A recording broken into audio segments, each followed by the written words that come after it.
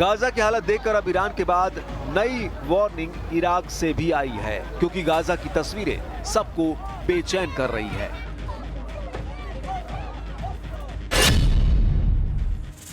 Iraq में अयतुल्ला Ali Sistani ने अरब और इस्लामिक देशों से कहा कि गाजा में बच्चों, बीमारों और बुजुर्गों को नहीं बख्शा जा रहा। अरब और इस्लामिक देश इजराइल को रोके और गाजा के लोगों तक मदद पहुंचाए। अयतुल्ला अली सिस्तानी इराक में सबसे बड़े धर्मगुरु हैं और उनका दर्जा ईरान के सर्वोच्च नेता अली खामनेई से कम नहीं है। सवाल है कि आगे क्या होगा। जून में हुई 12 दिन की जंग के बाद अब जुलाई के अंत में ही युद्ध का नया अलार्म बजने लगा है। ईरान और इजराइल के बीच इस बार युद्ध हुआ तो अमेरिका भी कुछ नहीं कर पाएगा। ये बात डोनाल्ड ट्रंप भी बहुत अच्छी तरह जानते हैं। ईरान भी बहुत अच्छी तरह जानता है कि इजराइल अपने फाइटर जेट फिर से तैयार कर रहा है। क्या इजराइल और ईरान का युद्ध फिर शुरू होने जा रहा है? क्या हमला अगस्त महीने में ही किसी भी वक्त शुरू हो सकता है? और इस बार ईरान और इजराइल के युद्ध को कोई नहीं रोक पाएगा। क्या ईरान पर बमबारी के लिए डोनाल्ड ट्रंप ने नेतन्याहू का हथियार गोदाम फुल रिचार्ज कर दिया है? क्या अगस्त की शुरुआत में ही नेतन्याहू की फिर से एक्टिव हुई एयरफोर्स बड़ा हमला करेगी? और जो युद्ध जून में रुक गया वो अब जुलाई के अंत और अगस्त की शुरुआत में सभी रिकॉर्ड तोड़ देगा। ईरान और इजराइल का युद्ध किसी भी वक्त फिर से शुरू होने का डर है, क्योंकि दोनों तरफ अब संयम खत्म होता नजर आ रहा है।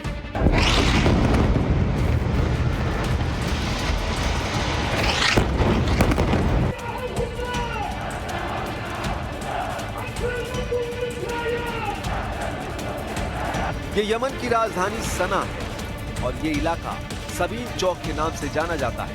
यहाँ इजराइल के खिलाफ हजारों लोगों का गुस्सा देखिए। यमन ही नहीं, ईरान, फिलिस्तीन, लेबनान और हिजबुल्लाह के झंडों के साथ इजराइल के खिलाफ ऐसी नारेबाजी हो रही है जिसके शब्द सुनकर नेतन्याहू का गुस्सा कई गुना बढ़ सकता है।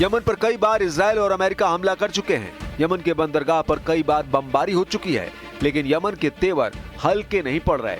यमन के लोग इजराइल के खिलाफ युद्ध लड़ना चाहते हैं।